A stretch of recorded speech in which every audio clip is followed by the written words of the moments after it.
Amen. Alors ce matin, comme annoncé, nous allons parler du combat spirituel, mais en particulier de ce que doit faire tout enfant de Dieu lorsqu'il est attaqué, s'il veut remporter la victoire.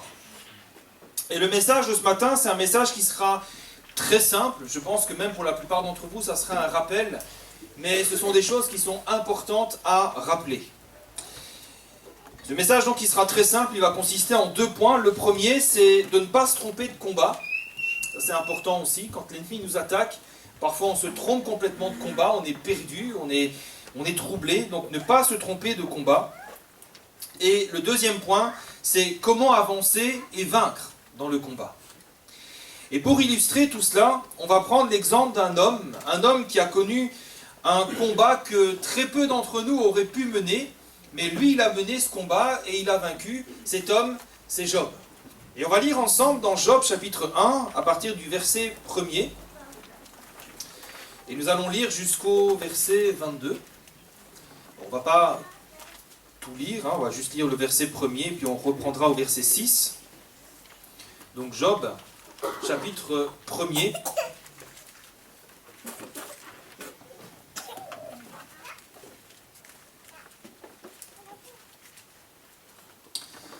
Voilà, si vous avez trouvé, on va lire ensemble.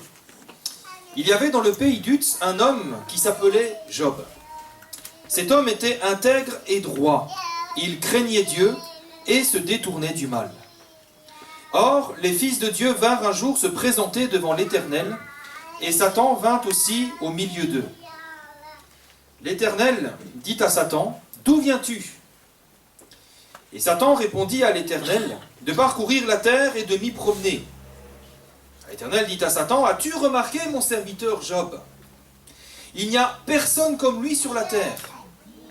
C'est un homme intègre et droit, craignant Dieu et se détournant du mal. » Et Satan répondit à l'Éternel, « Est-ce d'une manière désintéressée que Job craint Dieu? Ne l'as-tu pas protégé, lui, sa maison, tout ce qui est à lui? Tu as béni l'œuvre de ses mains, et ses troupeaux couvrent le pays. Mais étends ta main, touche à tout ce qui lui appartient, et je suis sûr qu'il te maudit en face. » L'Éternel dit à Satan, « Voici, tout ce qui lui appartient, je te le livre. Seulement, ne porte pas la main sur lui. » Et Satan se retira de devant la face de l'Éternel.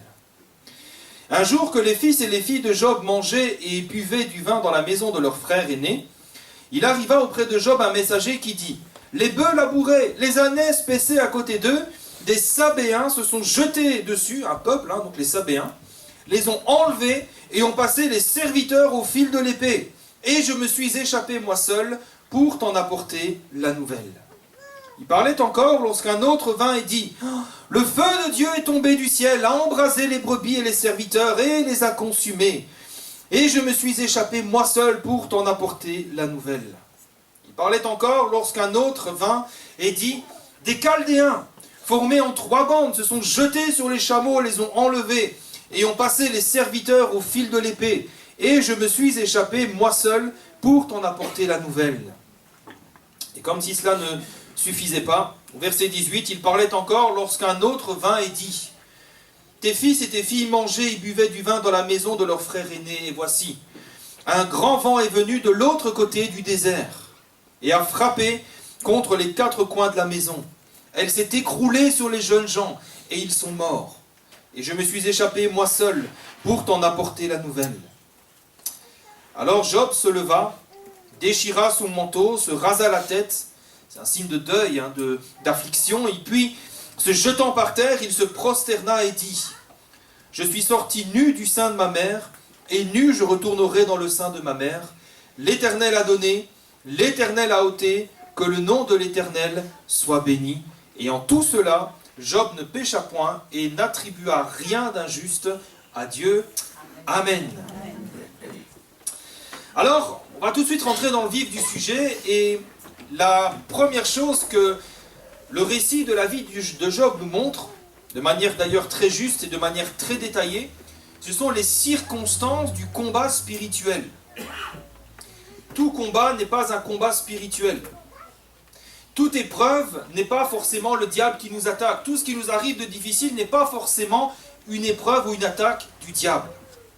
Il y a des détails dans ce récit qui nous montrent les circonstances du combat spirituel. Et premièrement, nous voyons que le diable cherchera toujours à attaquer en priorité les hommes et les femmes qui sont intègres et droits. Premier critère. Si quelqu'un vit dans le péché, ne se soucie pas de Dieu, n'imaginons pas que le diable va venir l'attaquer. Pour quelle raison? Le diable n'a aucune raison de vouloir l'attaquer. Pourquoi? Parce que quelqu'un qui vit dans le péché, quelqu'un qui n'a pas la crainte de Dieu dans son cœur, ne pose aucun problème au diable. C'est même tout le contraire. Le diable est tranquille. Il n'a rien à faire. Mais par contre, quelqu'un qui vit dans la crainte de Dieu, quelqu'un qui s'efforce de plaire à Dieu, dans sa vie, dans sa conduite, ça déplaît à l'ennemi. Ça, c'est une menace pour l'ennemi. Et ça, l'ennemi cherchera à attaquer. Et ça, vous savez, ce n'est pas une surprise. Peut-être vous l'apprenez ce matin, mais pourtant, ce n'est pas quelque chose de nouveau, puisque la Bible nous dit dans 2 Timothée, chapitre 3, verset 12, que tous ceux qui veulent vivre pieusement, qu'est-ce qu'ils seront? Ils seront persécutés. Tous ceux qui veulent vivre pieusement dans la crainte de Dieu, tous ceux qui veulent marcher dans la sainteté, qui veulent plaire à Dieu, seront persécutés. C'est donc pas étrange d'être persécuté, d'être éprouvé quand on cherche à marcher dans la volonté de Dieu. Et non seulement c'est normal, mais en plus c'est bon signe. Ça indique qu'on dérange l'ennemi, qu'on l'empêche de dormir. Ça indique qu'on le gêne et que la lumière de Christ qui brille en nous l'irrite et l'insupporte. Autrement dit, le combat spirituel concerne principalement les enfants de Dieu qui vivent pieusement en Jésus-Christ. Mais il concerne aussi tous ceux et toutes celles qui cherchent à se rapprocher du Seigneur. Vous savez, le diable ne peut pas empêcher quelqu'un de s'approcher de Dieu. C'est impossible. Par contre, il fera tout pour tenter de nous décourager. Si quelqu'un ne cherche pas le Seigneur, si quelqu'un vit dans le péché, bon, le diable n'a aucun problème avec ça. Il va le laisser tranquille. Mais quelqu'un qui cherche à se rapprocher du Seigneur, là, l'ennemi fera tout pour tenter de le décourager. Et c'est simple à comprendre, vous l'avez certainement remarqué. À chaque fois que vous essayerez de vous rapprocher du Seigneur, vous remarquerez qu'il y aura des obstacles qui se dresseront sur votre route. C'est marrant, à chaque fois. Vous voulez prendre du temps pour prier le matin, par exemple. Vous dites, bon, j'ai l'habitude de me lever à 6 heures, je vais me lever un petit peu plus tôt, à 5h30, je vais prendre du temps pour prier le Seigneur. Je commence ce soir. Je me couche un peu plus tôt, je me lèverai un peu plus tôt demain. C'est là qu'il y a un chien qui aboie toute la nuit. Toute la nuit. Pour vous empêcher de dormir et donc de vous lever plus tôt. Vous décidez de venir plus souvent aux réunions d'église. Vous dites non, là il faut que je prenne position. Il faut que je vienne écouter la parole. J'ai le temps, il faut que je vienne. C'est là que vous verrez des circonstances arriver. Comme par hasard, quelqu'un qui tentera de vous y empêcher. Un imprévu, un coup de fil, une invitation, quelque chose. C'est normal. Maintenant, ça ne veut pas dire non plus qu'il faut voir le diable partout. D'accord ? Ces choses-là ne sont pas systématiquement des attaques de l'ennemi. Parfois, c'est juste la vie. Mais, nous ne devons pas ignorer que ces choses-là, elles existent. Et qu'il est vrai aussi que tous ceux qui veulent vivre pieusement en Jésus-Christ seront persécutés. Et ce premier point, il est très important. Nous devons bien nous rappeler que le diable cherchera toujours à attaquer en priorité les hommes et les femmes qui sont intègres et droits. Autrement dit, si nous vivons dans le péché, le diable ne cherchera pas à nous attaquer. Et si à un moment donné, les choses tournent mal pour nous, de grâce, ne dites pas « je suis éprouvé », ne dites pas « le diable m'a attaqué ». Parce que dans ce cas-là, c'est peut-être simplement les conséquences de nos actes et de nos propres péchés. Et parfois, on confond les deux. Ne confondons pas les conséquences du péché avec l'épreuve, parce qu'il y a une différence fondamentale entre les deux. L'épreuve, elle concerne uniquement les hommes et les femmes comme Job. Des hommes, des femmes qui sont intègres et droits, et qui sont injustement attaqués par le diable. Si tu te dis, mais je n'ai rien fait, je ne fais que marcher, qu'obéir à Dieu, et on m'attaque injustement, c'est une bonne nouvelle, c'est l'épreuve, c'est que tu déranges l'ennemi et qu'il veut te mettre à terre. Si par contre, tu as volé ton patron, que tu es renvoyé, que tu ne peux même pas toucher les ascédiques parce que tu es renvoyé pour faute grave, dis pas je suis éprouvé, hein. Dis pas le diable m'a attaqué, j'ai été viré. Non, c'est pas une attaque du diable, hein. C'est juste les conséquences de nos actes. C'est pour ça que ce premier point est capital. Il nous permet d'examiner nos vies et d'évaluer dans quel type de combat on se trouve. Quelles sont les circonstances de nos vies. Si nous sommes intègres et droits, je n'ai pas dit parfait, hein, parce que parfois on pense que intègre et droit c'est être parfait. La perfection elle est là-haut, elle n'est pas ici-bas. Si nous sommes intègres et droits, si dans notre cœur nous avons le souci de faire ce qui plaît à Dieu, de marcher dans ses voies, de marcher dans l'obéissance, et qu'on nous attaque injustement, sans motif, il y a fort à parier que l'ennemi est derrière ça. Et dans ce cas-là, soyons bien attentifs à la suite, parce qu'on va voir justement comment combattre dans ces circonstances-là. Par contre, si nous sommes légers par rapport au péché, si on accepte quelques magouilles, quelques compromis, si on vit dans la compromission avec le péché, et puis que les choses tournent mal pour nous, ou qu'elles se retournent contre nous, ben ça c'est pas le diable qu'il faut blâmer, c'est nous. Et dans ce cas-là, la seule chose à faire, c'est pas de dire « priez pour moi, je suis attaqué par le diable », c'est plutôt de se repentir, de demander pardon au Seigneur. Donc, premièrement, le diable cherchera toujours à attaquer en priorité des hommes et des femmes intègres et droits. Le combat spirituel concerne les hommes et les femmes intègres et droits. Et deuxièmement, ce que nous montre aussi le récit de la vie de Job, c'est que le diable ne peut agir que dans les limites qui lui sont imposées par Dieu. Satan n'a pas la liberté de faire ce qu'il veut, comme il veut, quand il veut. Regardez ici dans notre texte, Satan veut attaquer Job, il est rempli de haine, de jalousie, il veut en découdre avec Job. Regardez ce que l'Éternel va lui dire. Job chapitre 1 verset 12, il va lui dire, voici, tout ce qui lui appartient, je te le livre. Ah, tu lui en veux, il n'y a pas de souci, va, prends ses biens, seulement ne porte pas la main sur lui. Vous avez remarqué que le diable ne discute même pas. Dieu dit, ça je t'autorise, ça c'est non, le diable ne discute pas. Un peu plus tard, donc le diable a pris tout ce qui appartenait à Job, ses chevaux, enfin pas ses chevaux, ses chameaux, ses biens, tout. Job n'a plus rien. Mais Job ne maudit pas Dieu. Et le diable il est embêté, il va dire, mince, cet homme est plus coriace que ce que je pensais. Alors il veut s'en prendre directement à lui. Et là encore, regardez ce que l'Éternel va dire. Job chapitre 2 verset 6, on ne l'a pas lu, et je vais le lire pour vous. L'Éternel va dire à Satan, « Voici, je te le livre, seulement épargne sa vie. Tu fais ce que tu lui veux, mais je t'interdis de le tuer. » Alors ça nous montre deux choses. La première, c'est que le diable ne peut agir envers nous que si l'Éternel le lui permet. Si l'Éternel dit au diable non, c'est non, et il ne discute pas.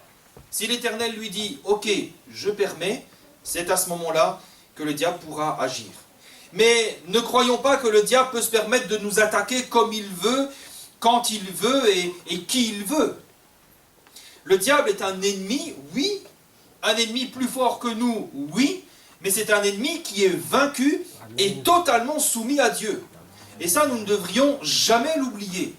Nous ne devrions jamais avoir peur du diable. C'est un ennemi qui est vaincu et qui est tout entier soumis à Dieu. Vous savez, on pense parfois qu'il y a encore une guerre entre le diable et Satan, on pense qu'il y a encore un combat, mais c'est faux.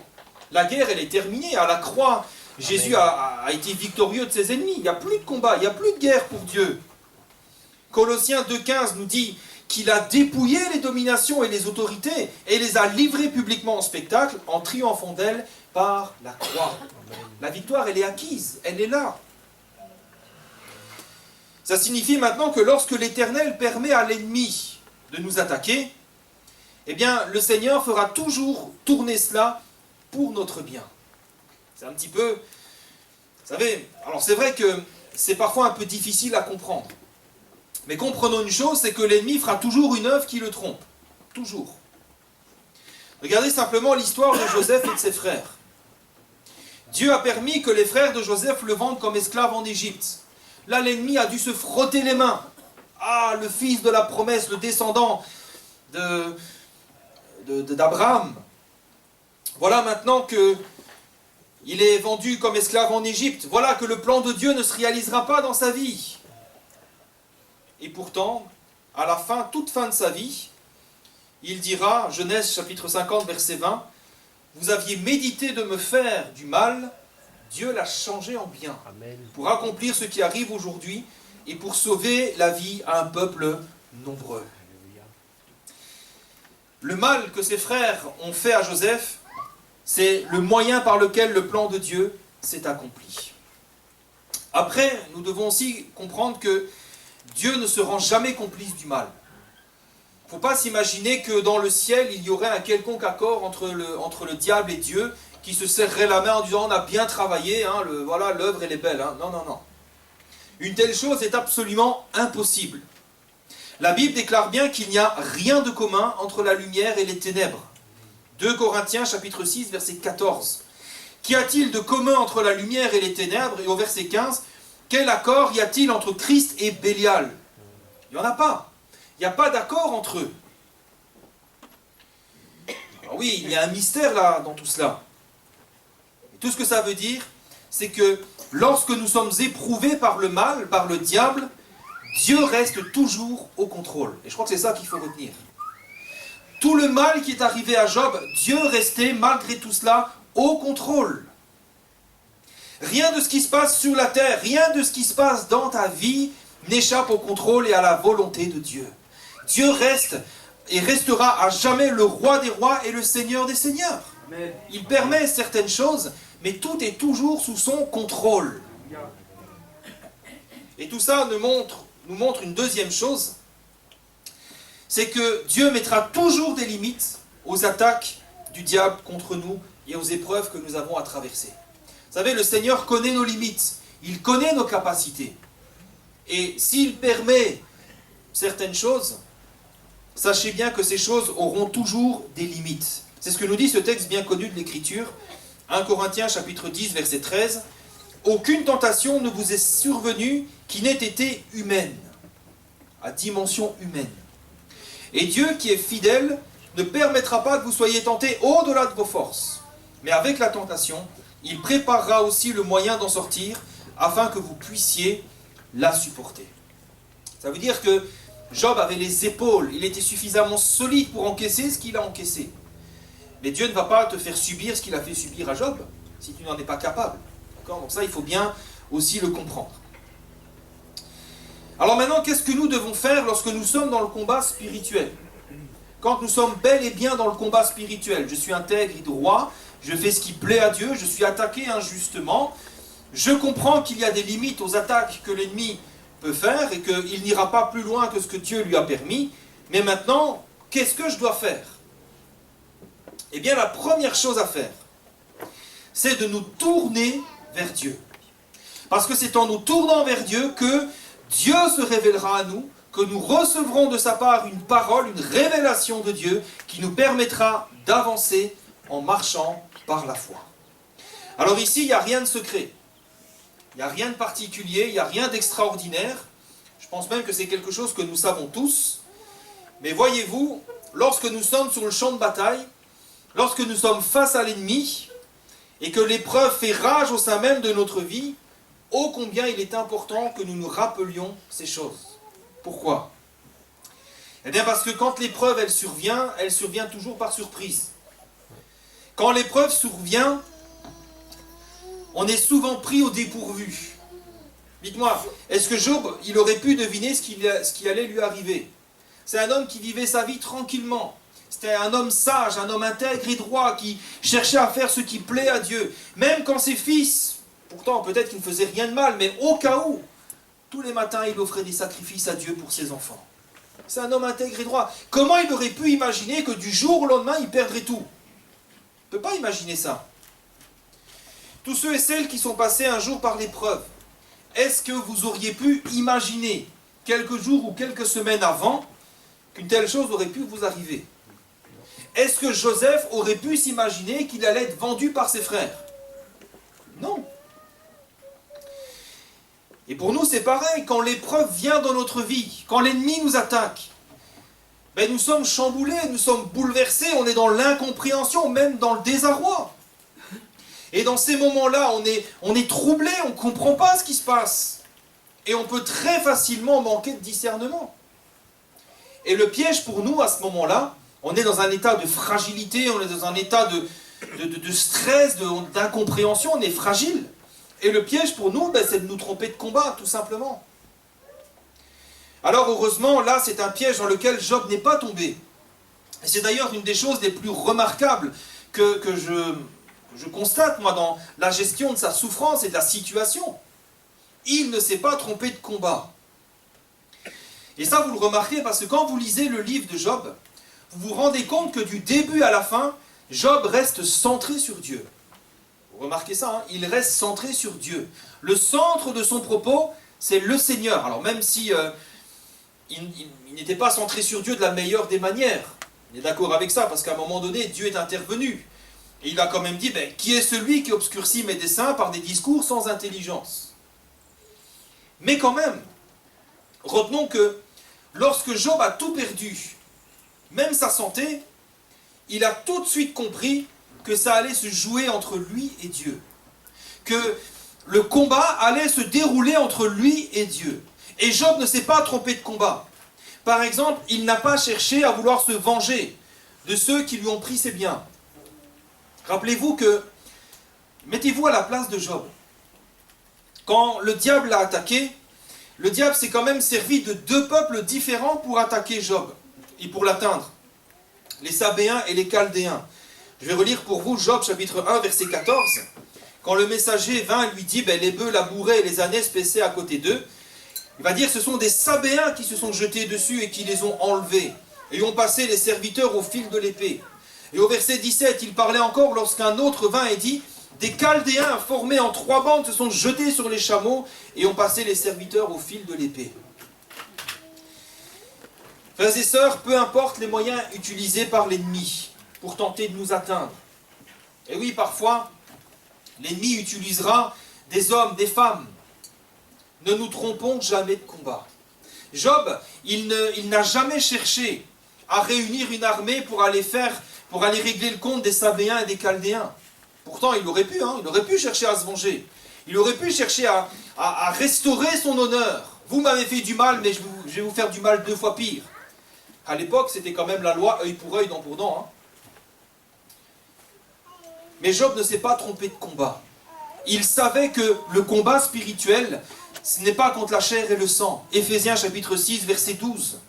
Nous n'avons pas à lutter contre la chair et le sang, mais contre les dominations, les autorités et les princes de ce monde de ténèbres, contre les esprits méchants dans les lieux célestes. Et c'est ça la première chose à retenir quand nous sommes dans le combat spirituel, ne te trompe pas de combat. Quand nous sommes éprouvés, quand l'ennemi fait rage, ne te trompe pas de combat. La première chose à faire, tourne ton être tout entier vers le Seigneur, vers la source de ton salut, l'Éternel qui est notre refuge et notre forteresse. Recherchons le Seigneur de tout notre cœur. Parce que le problème, c'est que si nous pensons que notre ennemi, ce n'est pas le diable, si nous pensons que ce sont ceux et celles qui nous font du mal, on se trompe de combat, on se trompe de cible, et on perd notre temps. Nous devons chercher la face du Seigneur. Quand l'ennemi fait rage, quand nous sommes dans le combat, quand nous sommes dans l'incompréhension, faisons comme Job. Prosternons-nous devant le Seigneur et cherchons sa face jusqu'à ce que le Seigneur se révèle à nous. Jusqu'à ce que nous recevions de sa part une parole par rapport à notre situation. Jusqu'à ce que la lumière luise dans nos ténèbres. Jusqu'à ce que le Seigneur se révèle à nous. Alors ça, après, vous savez, ça peut très bien se faire dans les 5 minutes. Quelle grâce de Dieu! Quand vous êtes éprouvé, vous priez le Seigneur et tout de suite le Seigneur vous répond. Ça peut se faire dans les jours qui suivent. Vous priez le Seigneur pendant plusieurs jours et puis à un moment donné, le Seigneur vous répond. Mais après, je ne vais pas vous cacher les choses, je ne vais pas vous raconter un conte de fées. Ça peut prendre plusieurs semaines, voire même plusieurs mois. Et oui, parfois, le combat spirituel, c'est ça. Plusieurs semaines, plusieurs mois sans réponse de la part du Seigneur. Mais comment allons-nous réagir dans ces cas-là? Restons fermement attachés au Seigneur. Comprenons bien que dans l'épreuve, ce dont nous aurons toujours le plus besoin, c'est d'entendre Dieu nous parler.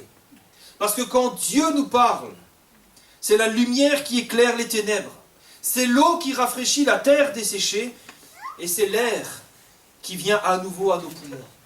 Alors, vous savez, rassurez-vous, Dieu n'est pas un sadique.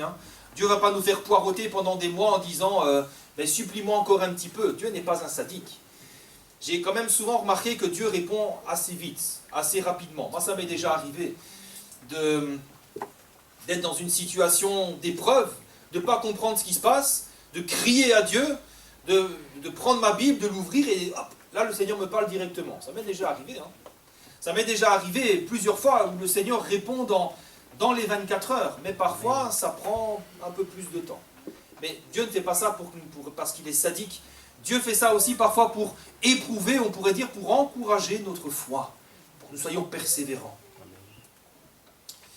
Quand nous sommes éprouvés, nous devons comprendre que l'épreuve est aussi très souvent un moyen que Dieu utilise pour nous apprendre à mieux le connaître, à mieux le rechercher.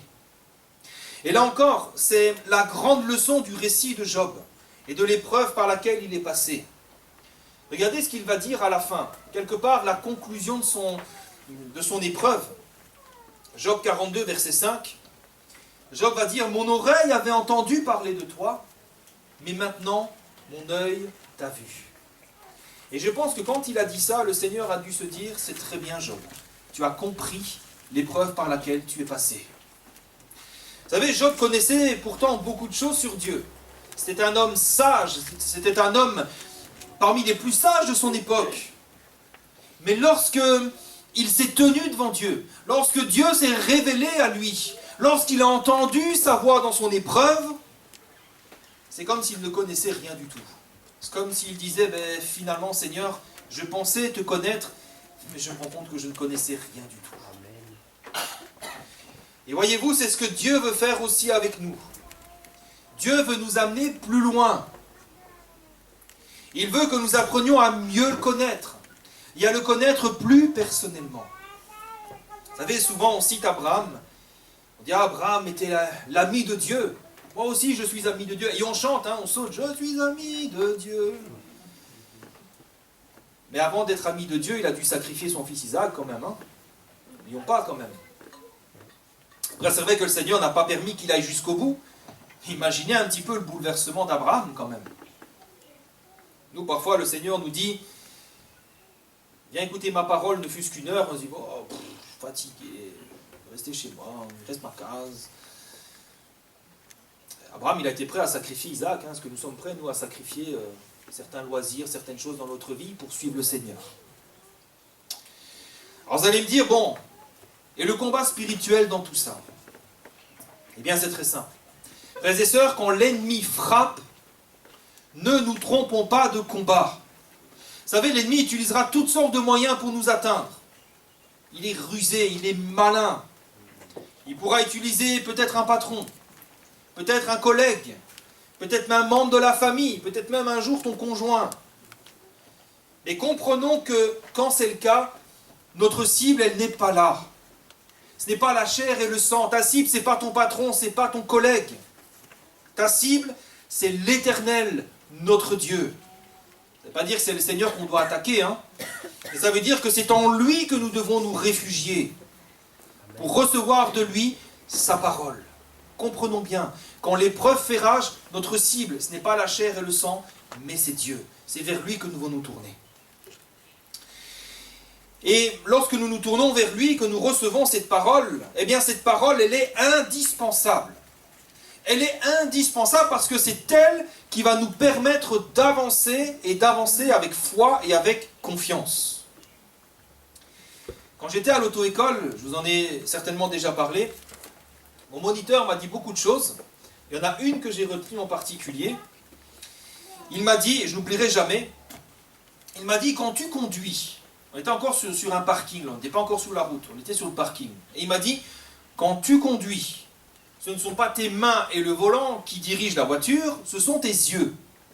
Si tu veux aller à droite, regarde à droite. Si tu veux aller à gauche, regarde à gauche. C'est tes yeux qui conduisent ta voiture, qui déterminent la destination. Alors c'est vrai pour la voiture, c'est vrai quand on conduit, mais c'est vrai aussi pour la vie spirituelle.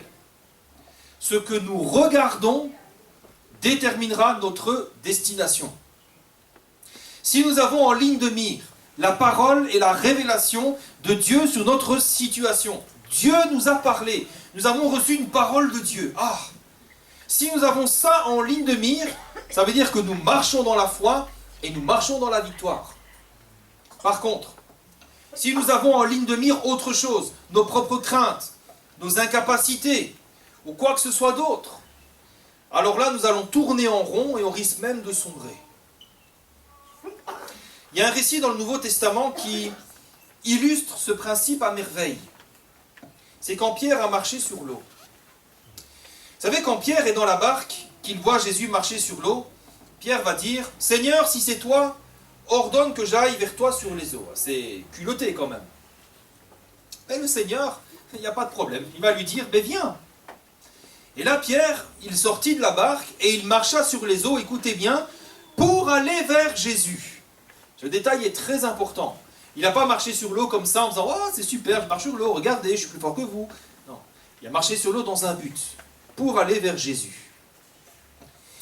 Mais ensuite, il est écrit que voyant que le vent était fort, il eut peur, il commença à enfoncer et il s'écria « Seigneur, sauve-moi !» Aussitôt, Jésus étendit la main, le saisit et lui dit « Homme de peu de foi, pourquoi as-tu douté ?» Les détails de ce texte sont très édifiants. Premièrement, nous voyons que Pierre n'a pas choisi de marcher sur l'eau de son propre chef. Il n'a pas dit « Ah ben Seigneur, si tu marches sur l'eau, moi aussi. » Il a agi sur une parole de Jésus. Jésus lui a dit « Viens ». C'est très important. C'est pour ça qu'on doit toujours recevoir une parole de Dieu. Parce que sinon, on fait quoi? Sinon, on croit quoi? On croit ce que Dieu dit et on fait ce que Dieu dit. C'est comme ça qu'on marche par la foi. Première chose, Pierre a agi sur une parole de Jésus. Vous remarquez que c'est comme ça qu'il est peut-être le seul homme avec Jésus à avoir pu marcher sur l'eau. D'autres ont essayé et ils ont eu des problèmes. Deuxièmement, Pierre a pu marcher sur l'eau à une seule condition. C'est que ses regards étaient sur Jésus. On l'a lu, hein? Pierre sortit de la barque, il marcha sur l'eau pour aller vers Jésus. Pierre n'allait pas ailleurs. Il avait en ligne de mire la personne du Seigneur Jésus. Si je vais vers ma femme, je regarde ma femme. Si je vais vers Alix, je regarde Alix. Pierre, s'il va vers Jésus, c'est qu'il regarde Jésus. Mais à un moment donné, ses regards vont se détourner du Seigneur. Il va être distrait par quelque chose. Son regard va se tourner vers les circonstances dans lesquelles il était. Et là, qu'est-ce qu'il remarque? Il voit que le vent est fort. Le vent souffle, il voit les vagues. Il détourne son regard du Seigneur et il commence à avoir peur. Pourquoi il n'avait pas peur jusqu'avant? Et là, il a peur maintenant. Et c'est là qu'il va commencer à s'enfoncer. Dès qu'il n'a plus le Seigneur en ligne de mire, dès qu'il commence à regarder autant en circonstances, il a peur et il s'enfonce. Alors heureusement, le Seigneur l'a sauvé, mais il lui dira quand même ensuite, mais pourquoi as-tu douté? Pourquoi tu as douté? Vous savez, quand vous êtes éprouvé et attaqué par le diable, et que vous avez reçu une parole de Dieu, et que vous marchez selon cette parole, il faut le reconnaître, c'est une sensation qui est très étrange, qui peut paraître très étrange. D'un côté, vous êtes en paix. Vous êtes plein de confiance à cause de la parole du Seigneur. Vous êtes en paix. Le cœur est en paix, il est tranquille. Mais d'un autre côté, très souvent, la situation, elle n'a pas changé. Et ça fait bizarre. Je ne vous cache pas, pour ceux et celles qui l'ont vécu, c'est une sensation très étrange. C'est là qu'il faut être fort.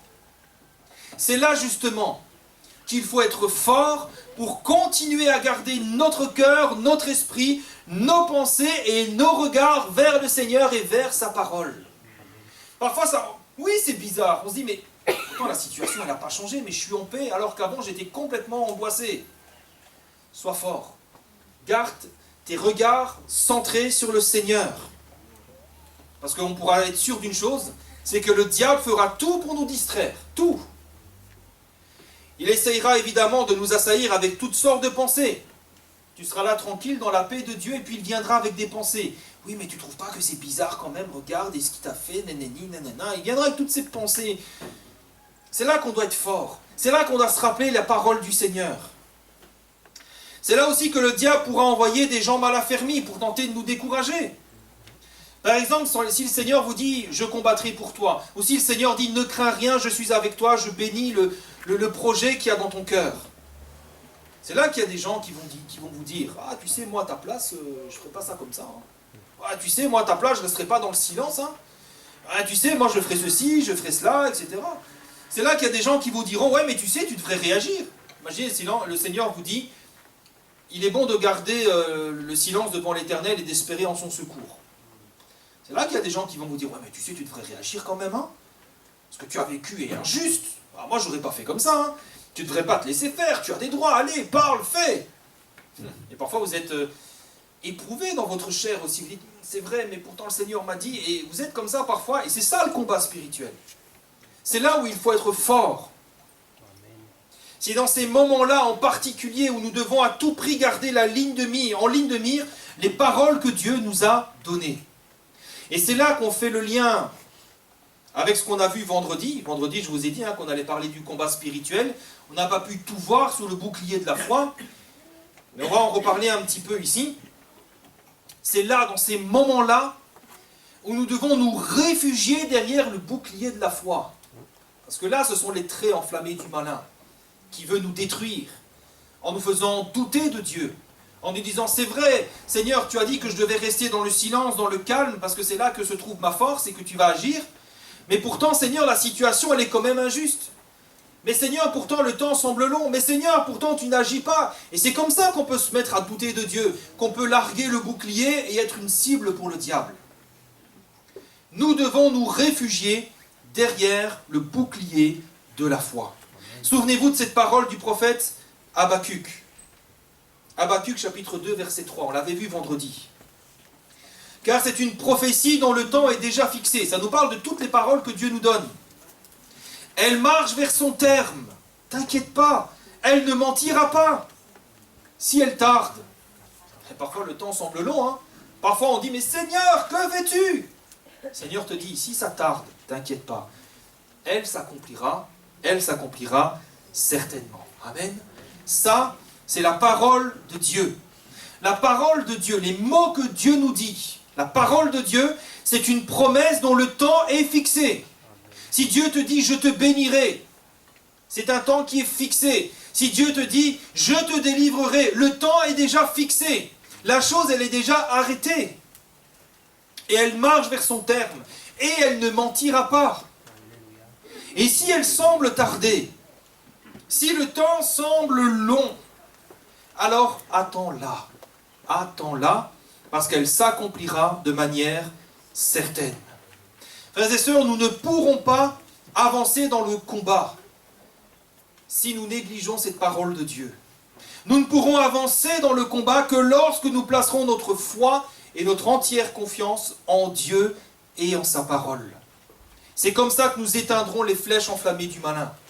Il voudra nous faire douter, il viendra avec des pensées, il viendra avec des hommes, des femmes mal affermis qui nous diront de faire tout l'inverse de ce que Dieu nous a dit de faire.